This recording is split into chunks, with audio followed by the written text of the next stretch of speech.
Hola, muy buenas tardes a todos. Soy Fátima Tardío. Yo vengo de Bolivia. Una- un abrazo y mi gratitud eterna al consorcio y Alianza en Positivo por habernos permitido estar acá. Y bueno, feliz de compartir este espacio con ustedes. Yo soy abogada, espero no aburrirles, soy profesora en Derecho y quiero un poquito contarles las estrategias que, aunque parecen utópicas, existen desde el ámbito del derecho para poder tener mayor acceso, en este caso concreto, a la vacunación, y de hecho ha funcionado un tanto, al menos como amenaza frente a los estados en relación con la vacuna del COVID-19, y por supuesto puede ser usada y de alguna manera ha sido usada en algunos estados frente a la solicitud de las vacunas, los retrovirales con relación al VIH. Así que voy a compartir un poquito con ustedes. Durante años nos han enseñado que existen derechos de una primera generación y derechos de una segunda generación y hasta tercera, y eso ha hecho que todos vayamos a creer que unos derechos son más importantes que otros. Ha llegado a tal grado que los derechos civiles y políticos, por ejemplo, que por supuesto no dejan de ser importantes, me refiero a derechos referidos a la democracia, a la participación política, sean más importantes que, por ejemplo, nada más y nada menos que el derecho a la salud, que tiene directa relación con el derecho a la vida. Y eso ha permitido que, como dice ahí, exista una distinción muy clara que luego se ha trasuntado en las políticas públicas, en el accionar de los estados, en las sentencias de nuestros tribunales, cuando nos decían que no teníamos derecho, por ejemplo, a tener diálisis, cuando nos decían que no había medicamentos para el cáncer o el VIH, o cuando en algún momento simplemente torcieron la cara y dieron la vuelta hacia atrás al decirnos que, como muy bien decía el doctor, nuestro estado o nuestros estados no tenían posibilidades ni de crear una vacuna, ni de concretar un patente, ni de finalmente, cuando ya esto había vacunas, ni de aplicarlas, ni de vacunar, porque definitivamente existían unos derechos más importantes que otros. Y por eso el objetivo de la ponencia es demostrarles que, por supuesto, hay una interrelación de los derechos y que esta situación que ven atrás no es real, ni siquiera con fines educativos, y me sabrán entender aquellos que enseñan derecho. Y en este contexto tan duro han tenido que salir, y por eso estoy aquí, y muy agradecida con ustedes, los activistas, han tenido que salir las organizaciones, han tenido que salir los consorcios para desechar esta idea y luchar desde las calles, desde otros espacios, desde la protesta frente a la muerte, frente al dolor, frente a la vulneración de derechos, luchar con muchísima fuerza para hacerles entender un principio básico del derecho que dice que no existe ninguna diferenciación. ¿Por qué habían y por qué habrán diferenciaciones entre derechos, dirán ustedes? ¿Por qué el derecho a la propiedad privada es tan salvaguardado? Existe todo un aparato y existe tanta inversión del Estado frente a derechos tan lógicamente importantes y claros como el derecho a la salud. Y eso se refiere a una división que, como les contaba, existe entre lo que llamamos los derechos civiles y políticos, donde están las clásicas libertades económicas. Imagínense ustedes, los estados serían incapaces en la mayoría de los casos de tocar a las empresas transnacionales, pero no tienen el menor problema de dejar a su población morir por otro tipo de cuestiones, llámese en este caso COVID-19, VIH y cosas desde hace muchos años como temas de diálisis, cáncer y demás. Los oncológicos en nuestros países dan pena, dan vergüenza y son motivo de tristeza cada día. Y esta diferenciación respondió en algún momento a cuestiones ideológicas políticos, ¿no? Los derechos civiles y políticos estaban muy ligados a países de corte liberal, siguen estando, y los derechos económicos sociales fueron impulsados en su debate en la ONU por países más socialistas y más progresistas. Aquí hay un tema muy interesante. Cuando llega la pandemia del COVID-19, ninguno de los países se salva en el debate, ni los países de corte liberal, ni los países más progresistas o con mayor tendencia socialista o social tenían posibilidades de luchar contra una pandemia que trastoca absolutamente todo, y por eso, como acabamos de ver, tuvieron que unir fuerzas los unos y los otros. Entonces, vemos lo que les contaba, que tanto unos países como otros, de alguna manera y en algún momento, especialmente en el contexto de la pandemia, y por qué no en el tema del VIH, han fallado y no han sabido dar respuestas concretas, ¿no?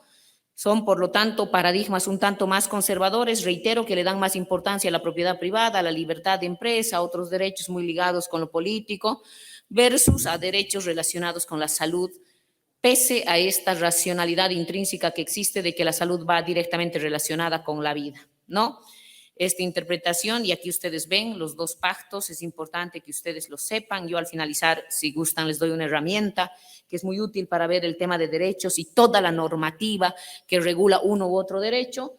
Ven ahí dos pactos que salen en el mismo año, 1966, ni siquiera es que uno sea superior a otro, pero no sé si logran ver en la parte derecha con rojo el Pacto Internacional de los Derechos Económicos, Sociales y Culturales, y esta es la excusa que seguramente los tribunales y el Estado les darían a ustedes frente a sus reclamaciones, y muchos de ustedes me darán la razón de decir, sí, fue exactamente lo que nos dijeron, que dice el derecho a la protección social, a un nivel de vida adecuada y a los niveles de salud física y mental más altos que se pueda conseguir, pero aquí hay un tema muy interesante y va en la segunda lámina que les estoy mostrando en este momento. El Pacto de Derechos Económicos, Sociales y Culturales, donde está el derecho a la salud y por lo tanto la posibilidad de acceso a las vacunas tanto del VIH como del COVID u otras que pudieran emerger, se trasunta en este ámbito y esta es la excusa estatal, que mientras el Pacto Internacional de Derechos Civiles y Políticos, ahí tienen la comparación, en el primer cuadro dice el Estado se compromete a respetar y garantizar los derechos humanos sin discriminación alguna, adoptando las medidas oportunas que fueran necesarias. Sin embargo, en el Pacto Internacional de Derechos Económicos, Sociales y Culturales dice, los estados se comprometen a garantizar los derechos humanos del pacto, bajemos un poquito, la salud, sin discriminación alguna, hasta ahí todo maravilloso, y finalmente dice, adoptando medidas necesarias, pero, el terrible pero, hasta el máximo de los recursos que disponga. Terrible, criminal, por no decir otra cosa, y buscando progresivamente su plena efectividad.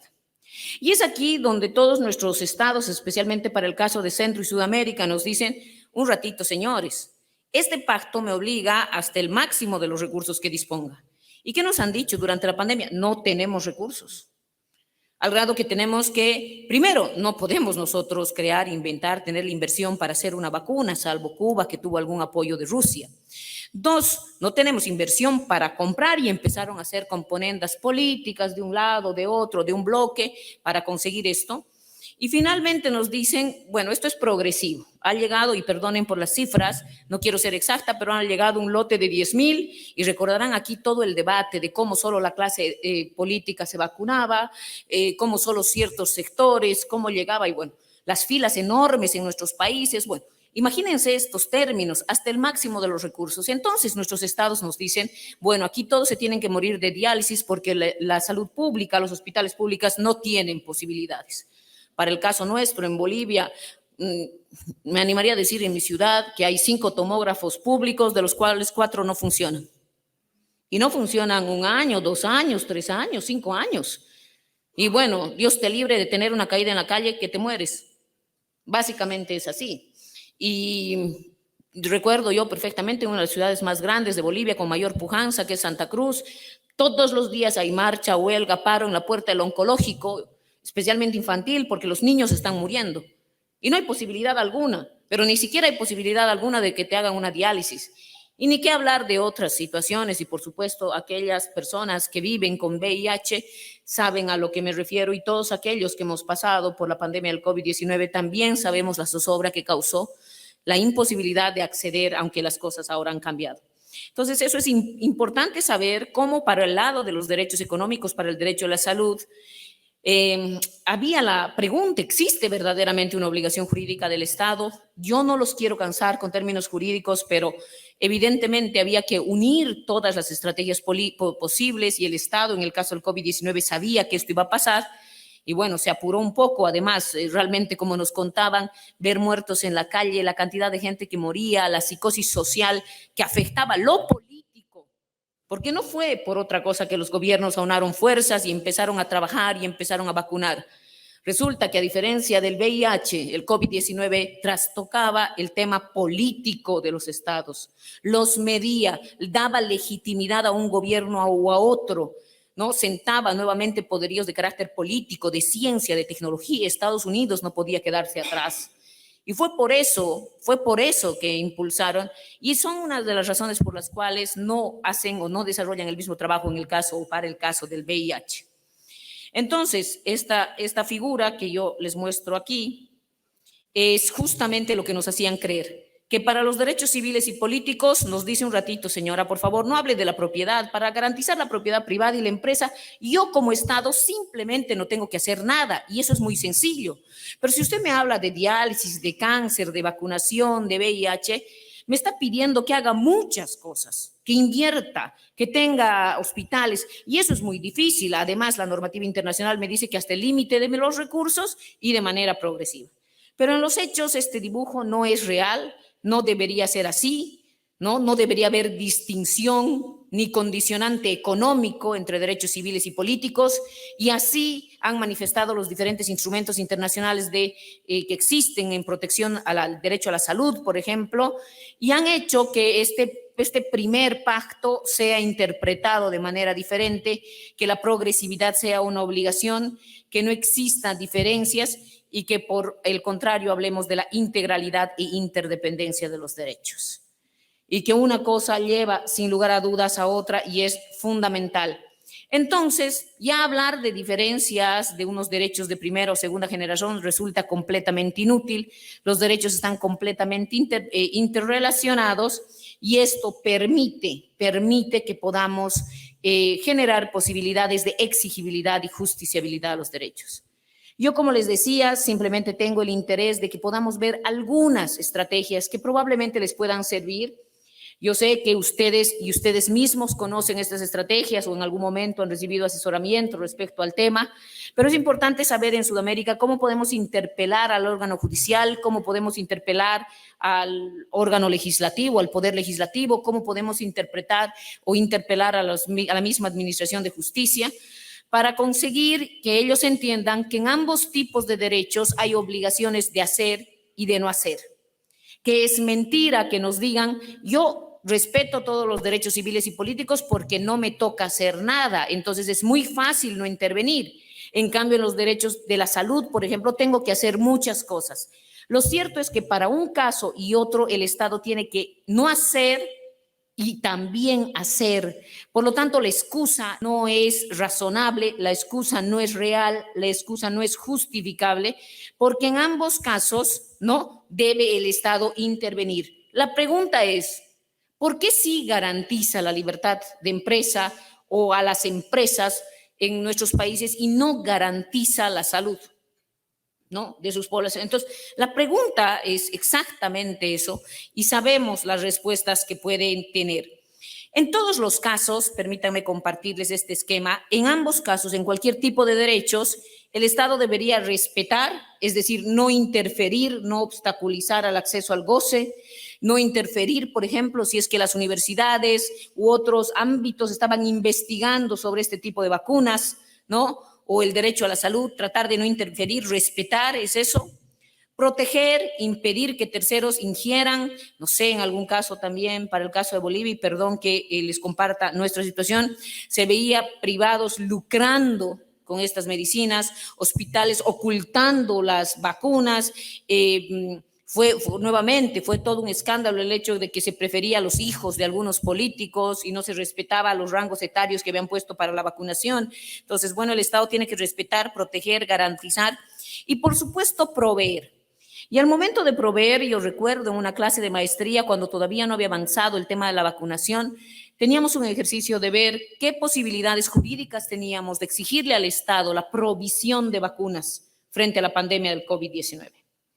¿Qué podíamos hacer? ¿Qué instrumentos jurídicos? ¿Qué herramientas jurídicas? ¿Cómo articular lo que hasta ahora se había avanzado en el ámbito de los derechos para exigirle al Estado que respete, que proteja, que garantice, pero que sobre todo provea? Y creo que este análisis, esta estrategia, este procedimiento podría también servir para pedirle al Estado que respeta, proteja, garantice y provea todos los medicamentos que van ligados desde la vacuna, los antirretrovirales, otros de prevención en el tema del VIH.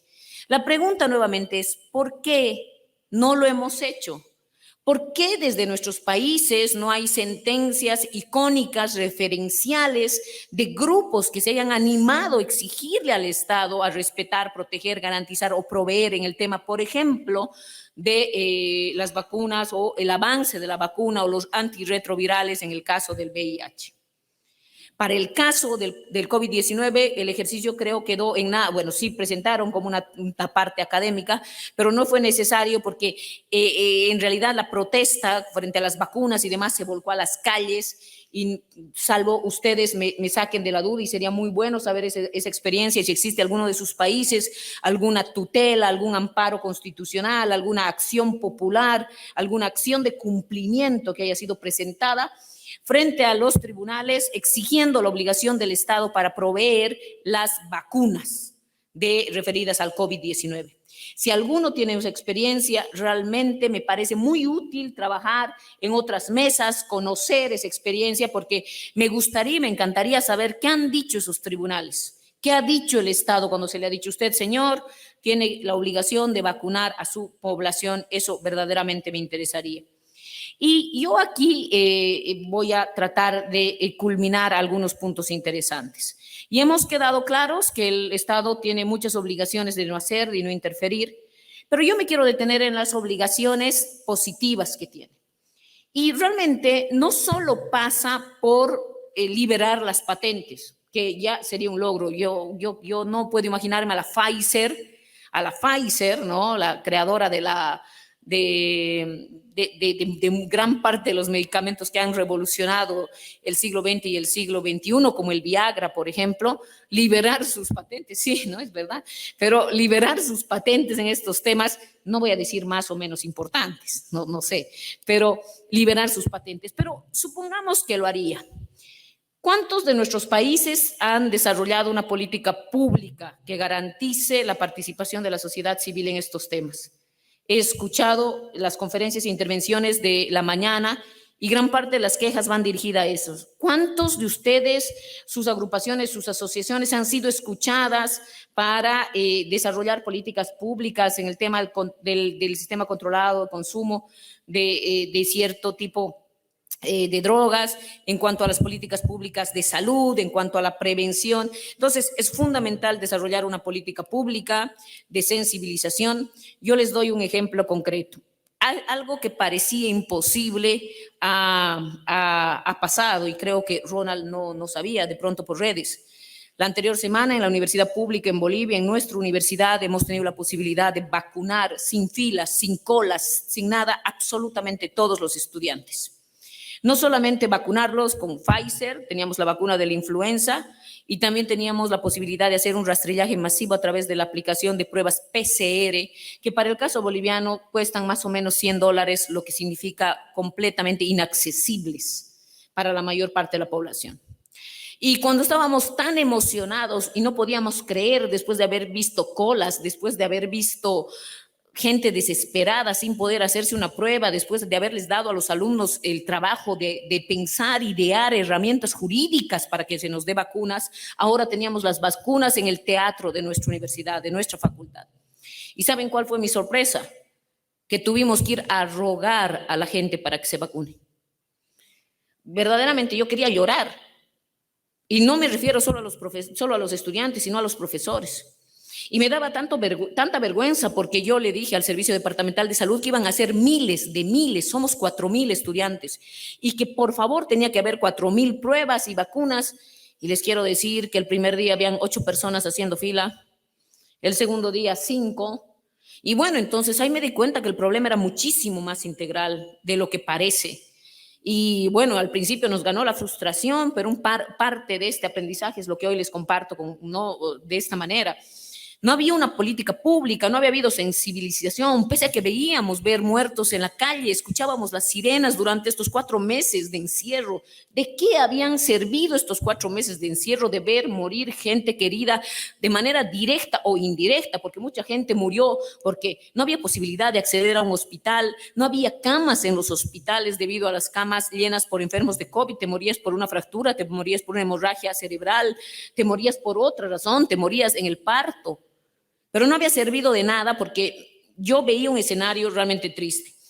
¿Qué regulación posterior había? ¿Qué norma ha surgido en nuestros países como resultado de la pandemia del COVID-19? Ha crecido, se ha enriquecido nuestra norma, es más respetuosa del derecho a la salud. Realmente hemos crecido jurídicamente en este aspecto. Se ha logrado interpelar en este ámbito, además porque como acabamos de ver las cifras parece que esto se va a mantener. ¿Qué normas claras han salido? ¿No? ¿Qué acciones positivas fácticas han habido? Nuestros hospitales han mejorado, hay mayores medidas sanitarias, hay más acciones positivas. ¿Cuánto hemos crecido? Hay más laboratorios. Para el caso de nuestra universidad hay un laboratorio molecular, que en el caso nuestro sí, el gobierno departamental trabajó muchísimo, la universidad liderizó los procesos. Y bueno, ¿qué nuevos servicios para la población de forma exclusiva, de cobertura mixta han surgido? La empresa privada, en cambio, ha volado. ¿Cuántas empresas privadas de seguros están ahora ofreciendo seguros contra el COVID? Miren cómo la empresa privada vuela y el Estado ahí a medias, ¿no? Bueno, ¿cuántos fondos se han destinado para este fin? ¿No? ¿Cuántas transferencias ha habido directo a los beneficiarios, a las familias? ¿Cómo se ha manifestado el Estado social frente a estas familias que han perdido padres, madres, han quedado huérfanos? El Estado social tan famoso del que nos hablan desde 1919, desde la Constitución de Weimar o de Querétaro, si hay alguien de México aquí desde 1917 o en los años 30 para el caso sudamericano, ¿cómo ha cambiado el Estado social y democrático de derecho con la llegada del COVID-19? Finalmente, ha habido nuevas estructuras en los diferentes niveles que hayan emergido con relación. Y les pregunto si se han creado instituciones, y les pregunto todo esto porque verdaderamente esto va a permitir que exista una garantía estructural del derecho, por ejemplo, a la salud en el caso del COVID-19, que puede ser usada también para otras situaciones médicas como el VIH. Yo simplemente les dejo con estas preguntas que me resultan a mí muy interpeladoras y espero que también a ustedes. Muchísimas gracias por escucharme.